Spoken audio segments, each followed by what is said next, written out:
one of the reasons why the Democrats really, really want him to get out. They'll say it's because it's about his personality, but he's actually being more conservative with a lot of things, particularly when it comes to Israel, when it comes to foreign policy, when it comes to the border and immigration. He just hasn't been very successful when it comes to passing legislation. But where is the wall going at the moment? Because this is something no one's really talking about on a wide scale at the moment. Well, the wall's not happening. The wall's not happening because the Democrats control the House. There's no way that the Democrats are going to give Trump money for the wall before his re-election campaign. Because it will give... But if you think Trump might win the election now, if he starts building a wall before that election, it's over completely, I believe, because his base and everybody else, that was his main promise, and they will always be with him. If he hasn't built the wall, if he wins the next election, the Democrats still own the House, I think there's a good chance that they'll just give him the wall anyway. I was going to ask he'll have a political mandate. I was going to ask the question, which is, if this wall is not built or is not started to be built by the next election, will this affect on him positively or negatively? But the reality is, everyone's entrenched. Yeah. Anyone who will vote for Trump is still going to vote for Trump whether that wall goes up or not. Yeah. And anyone who's not voting for Trump is still not going to vote for Trump when... Yes. And he's... and the only question would be of... Will his base be depressed and maybe not come out to him as big as numbers if he hasn't built a wall? It's a risk, and that's what the Democrats are not going to give in to him. But he's got the perfect excuse, which is base are going to lap up and completely believe, which is, hey, I've been trying to do it, but the Democrats won't let me. Then they get to be angry about something and blame the Democrats. It's a win-win for Republicans right now. Right, quick transition. We're going to go into, as I promised earlier, the beginning of this episode, we're going to talk about the Darroch situation, Kim Darroch. So for anyone who doesn't know, earlier this week / end of last weekend, I think it was the Daily Mail leaked some papers that were basically given from Kim Darroch, the British ambassador to the US, back to the Foreign Office. It was his assessment of the current American president regime. Nothing particularly positive was said. He effectively just stated it's a bit shambolic. He's not really running his own offices, so to speak. Yeah. Other people have to take up the baton. It's pretty much what everybody has known for the last 2 years. It's nothing new. But the reality is, he was an ambassador. He has to report on this. You know, if he was the ambassador to Belarus, he'd have to report that, you know, it's an authoritarian dictatorship and they're just totally untransparent.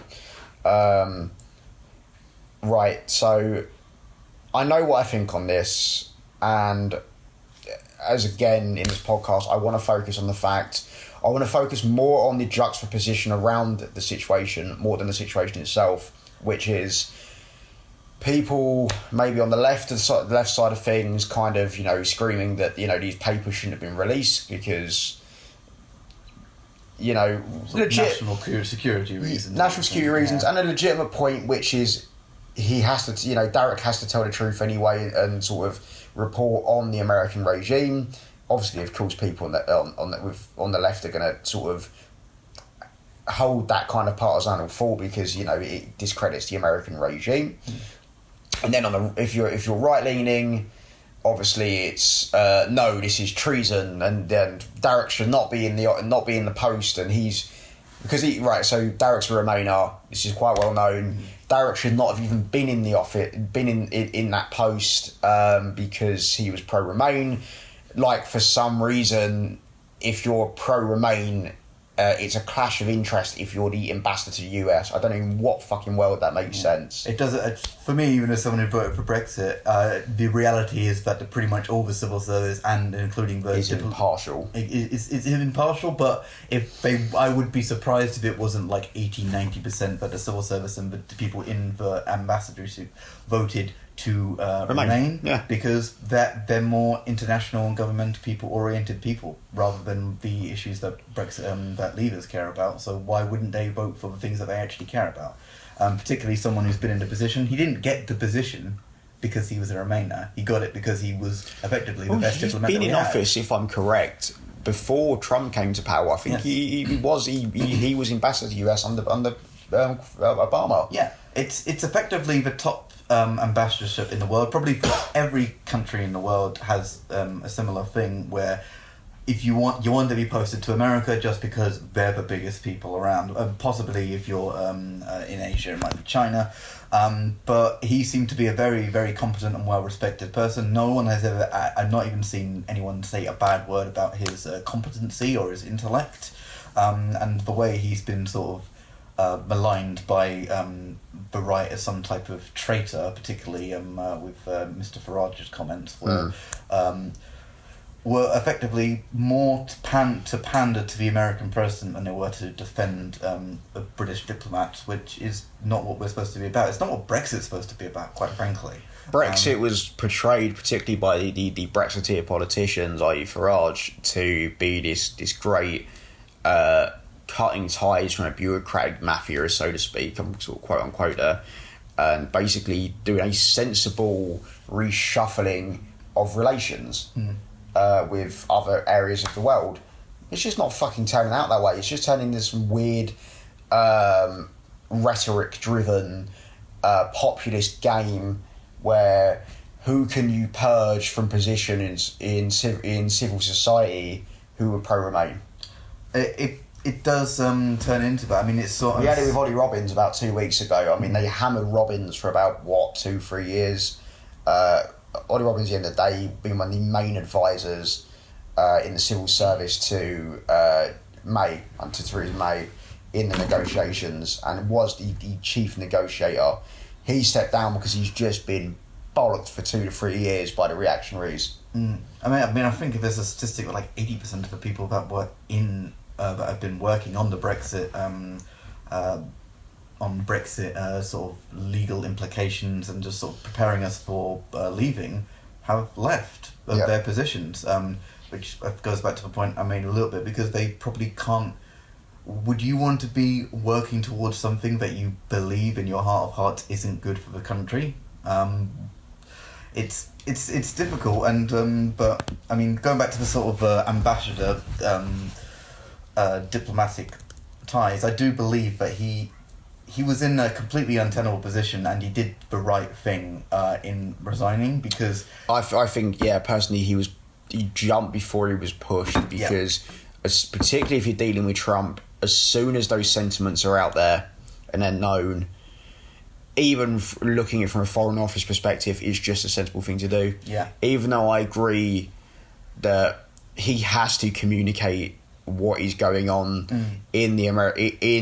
on the American side of things, in terms of the current regime, in terms of the effectiveness of the White House and the office. And at the end of the day, as soon as those sentiments are out there, and it's going to be fucking hard to deal with Trump once they're out there, so he kind of had to go. Yeah, and that's something that even as us who's never worked in government or in any type of diplomatic capacity can tell. The person who leaked the information would have known that better than anybody, and I'm glad the Met have opened up an investigation to that, because I think that's there's a bit of a conspiracy here. I think that's something. I mean, the fact that it happened to be leaked right at the time of the Tory leadership debate, I don't know what's... I don't want to speculate on that, because it would just be pointless, but it was very interesting just to point out the facts that it was during the Tory leadership debate, and that Sir Kim resigned the day after the actual debate on ITV happened, even though he had been going on for a week, and he would have had to resign anyway. So the timings of that, I'm very interested to see what the Met will come out with. There might even have to be a parliamentary inquiry into it, quite frankly, which is what we always need. We always need another inquiry. So looking at talking of the Met inquiry into this, and looking away from the functionality of the Foreign Office and Darroch himself, what do you see in terms of public opinion, particularly Tory membership? What do you see in regards to the Met inquiry and any kind of answers that inquiry might come up with? What do you see? How do you see the membership reacting? I think it'll depend on who the leaker was and what their ultimate motivation was. I mean, it could turn out to be the leaker was just somebody who really didn't like Sir Kim and who had gotten a rough ride out of it and wanted them out of the job. Yeah. Wanted him out of the job. And if that happens, I don't think that meant much political ramifications, apart from everybody hating that person, whoever it may be. Yeah. However, if it's somebody who leaked it because they liked President Trump and wanted to actually show that Sir Kim didn't like President Trump, then I think the Tory party is gonna have to do some soul searching, as it were, because you can't. That person is going to have to be castrated and basically condemned, even if they are nominally a Conservative or Brexit supporter, because you just can't have people working in diplomatic sensitive positions like that who are willing to leak something for their own personal, or not even personal, but their own ideological political gain. Yeah. Whatever happens, and whatever side this person happens to be on, it's incumbent on the people whose side he is on to condemn him. With the kind of ideological and kind of populist-led sentiment of the membership at the moment, do you see there being support for the leaker once they're found? Do you see support for the leaker, or do you see it being, the usual, this is a conspiracy, this is made up by the establishment, or blah, you get the usual line?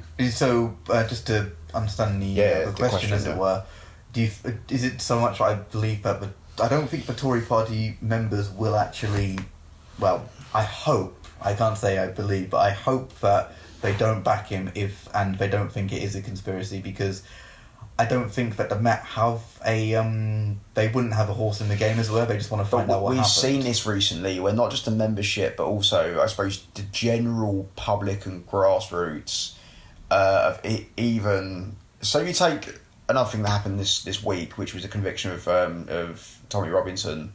Not a big percentage, I haven't got exact specific figures on the percentage, but a big chunk of the population, who obviously have general feelings towards the right, just come out and just like slamming the Met, and and they're convinced that the Met was conspiring to send down Robinson as some kind of political prisoner.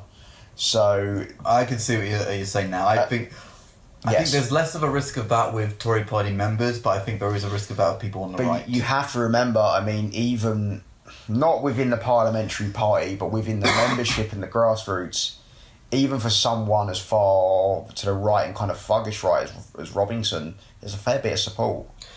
There is, and that actually scares me and worries me a little bit, because it's particularly with Tommy Robinson, because I think it's just so damn transparent. Because he used to be a culture warrior, effectively, where he was railing against a certain segment in society, which was he didn't like as he would use the term, and I wouldn't use this term, the Islamification of Britain, as it were, and he would rail against that, and he'd point out things which sometimes they were completely unjustified, bordering on racist, and other times, like the rape gangs, it was like, okay, that is something that should maybe get a little bit more attention. To clear this up, in a general sense, is Robinson right to report on the rape gangs of Rotherham? And this is of course he is right to report on them, but this specific case, during the case itself, the case is ongoing. He's outside the courthouse, questioning and reporting on a specific case. Well, this is an interesting question I would pose to you, Joe. What is your opinion on the law? It's with no doubt that Robertson broke the law, and that he was not just breaking the law, but brazenly breaking the law for publicity purposes. We heard the transcripts last week. We know he knew that he was breaking the law. I would say that he must, by the letter of the law, he should have been sentenced, and it was probably justified. Definitely justified. However, I actually don't agree with the principles behind the law that that he was convicted under, because the way I see it, the idea is, well, we don't want people broadcasting on certain cases that are ongoing because it might impact the jury's decision. Yes. Well, they have a similar thing in America, but they can't do what we do because of the First Amendment and the freedom of press. Mm-hmm.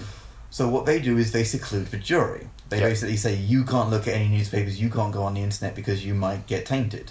Why is that not the thing that we do, and why do we basically put the onus on the press not to report something? I agree with you, because I wasn't too clued up on how the American system works in regards to excluding the jury from being able to basically partaking in media and current events in terms of reading newspapers, watching the news.